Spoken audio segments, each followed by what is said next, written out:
Hello and welcome to Ohio Hobbies.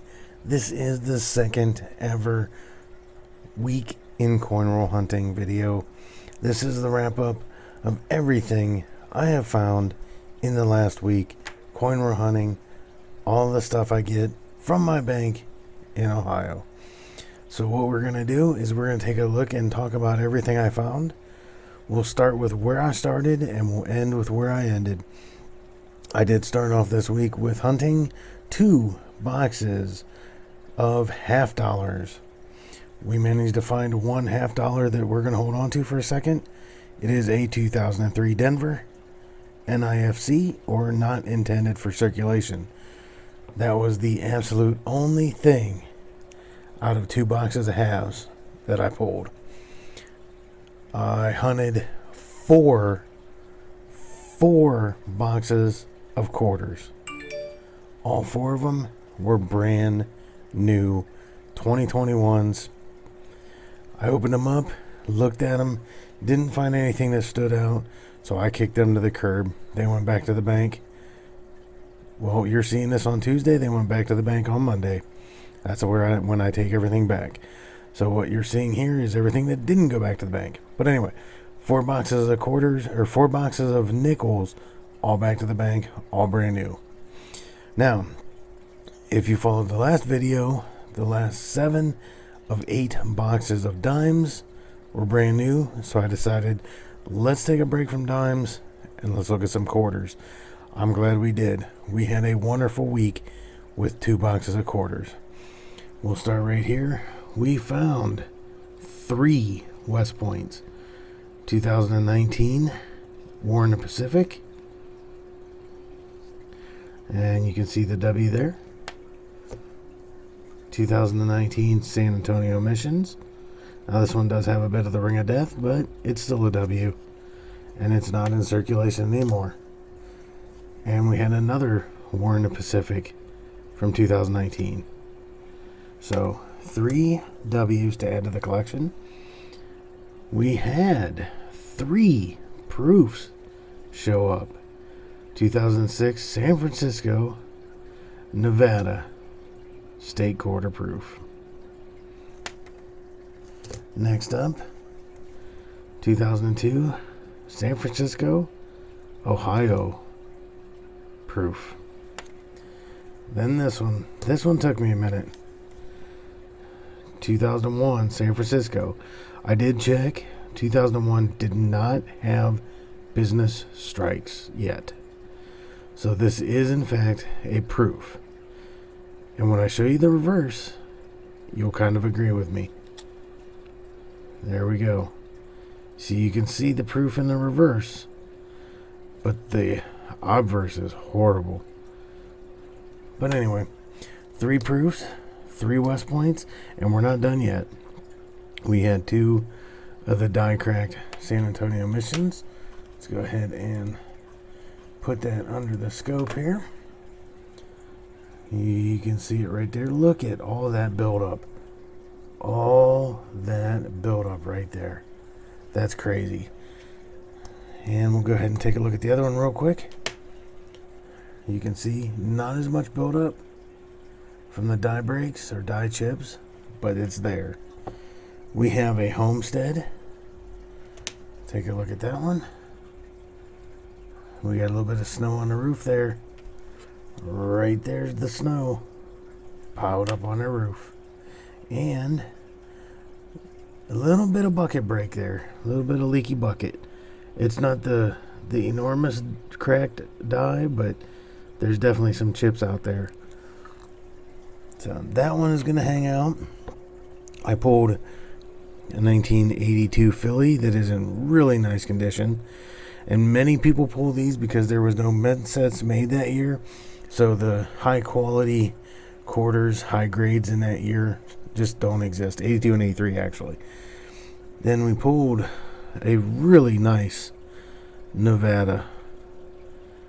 But we pulled it because it's a pooping horse. Right there you can see it between his legs. A big old horse patty. And nice condition. We got one Canadian 1978. And then, not only did we find all that, we also hit silver.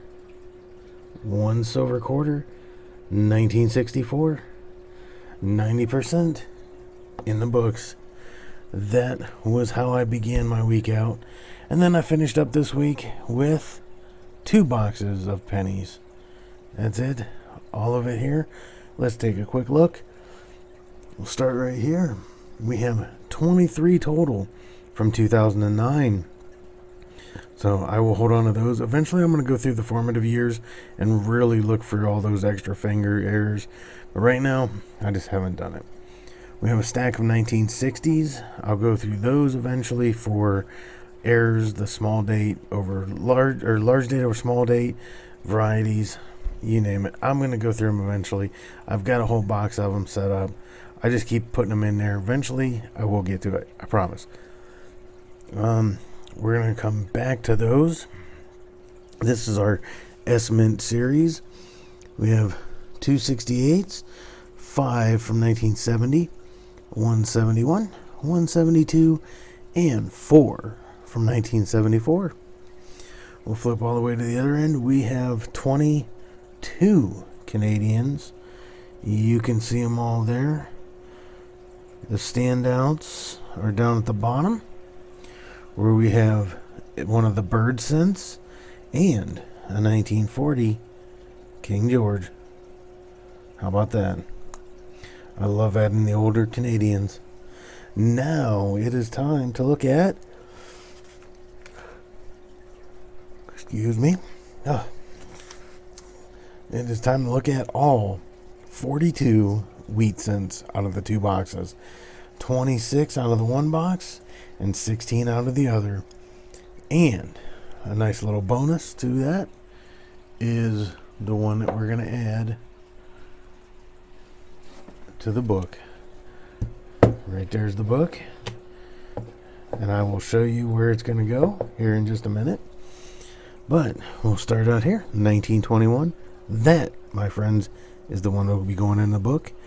1926, 39, and into the 40s and 50s. Then we had a 1927, a 28, and into the 40s and 50s. So we did get a lot of 40s and 50s, but we know that's going to happen. I still can't get over the fact that we had 4 from the 20s. How cool is that? And let me show you this. This is the current list of everything that I am missing as far as wheats.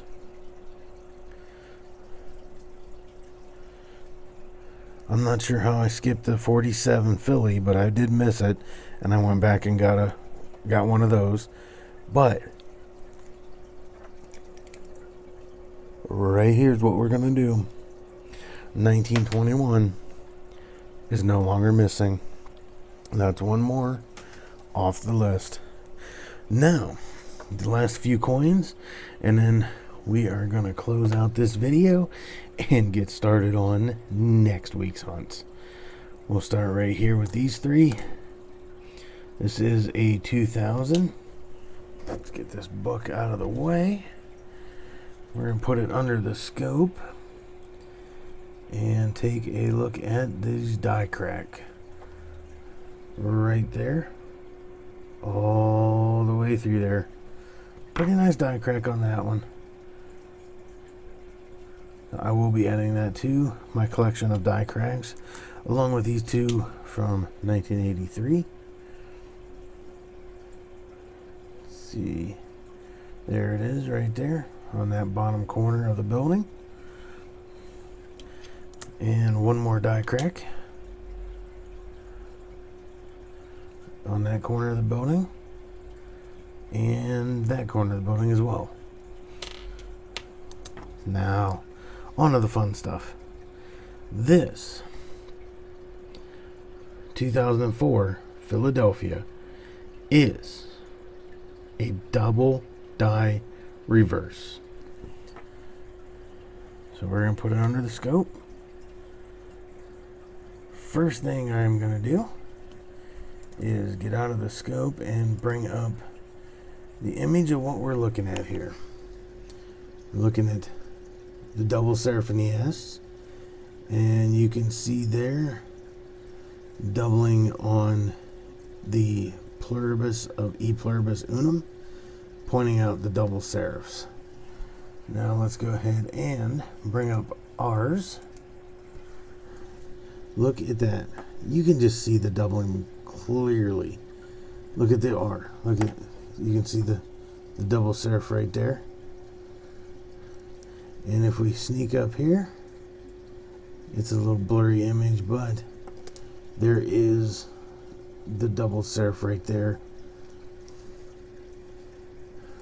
I guess if we zoom out, it's a little bit clearer. You can see the doubling, the U, the M. So we do have the, I believe it's going to be an FS 801, but I'm not that great with those type of numbers. The other one is a question for everybody, as in, how does this happen?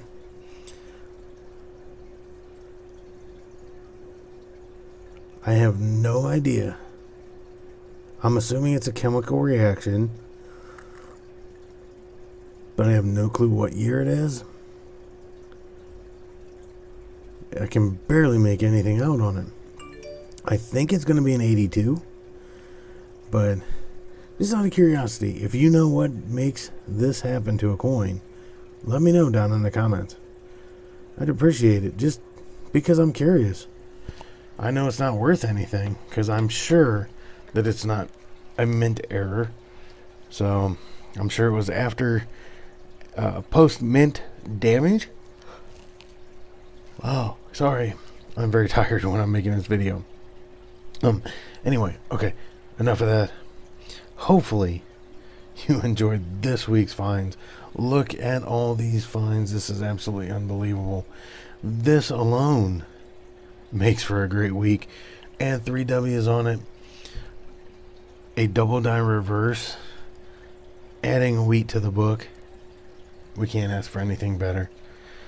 I am going to get all this cleaned up. I pick up new boxes tomorrow, Wednesday, and we're going to start this hunt all over again.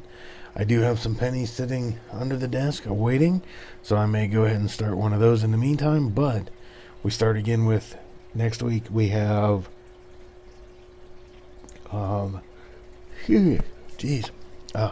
yawns got me. Next week we have 2 more boxes of quarters, 2 more boxes of halves, 2 boxes of nickels, and then I have anywhere from, let's say, 1 to 6 boxes of pennies. I know I ain't gonna get through that many, but they are available. So who knows what you're gonna see next week, but hopefully you tune in every Tuesday for the week in cornrow hunting. I appreciate each and every one of you. If you would, give me a thumbs up. If you're not a subscriber to this channel, please consider subscribing and turning on that bell notification. Down in the description of this video, you will find my P.O. box and my email address if you wish to send anything my way. Below that, if you're willing, able, and have the means to donate to the channel, we accept donations, mostly for metal melting. That's it for this one, though. I truly appreciate each and every one of you. Thank you for watching, and as always, get your hobby on.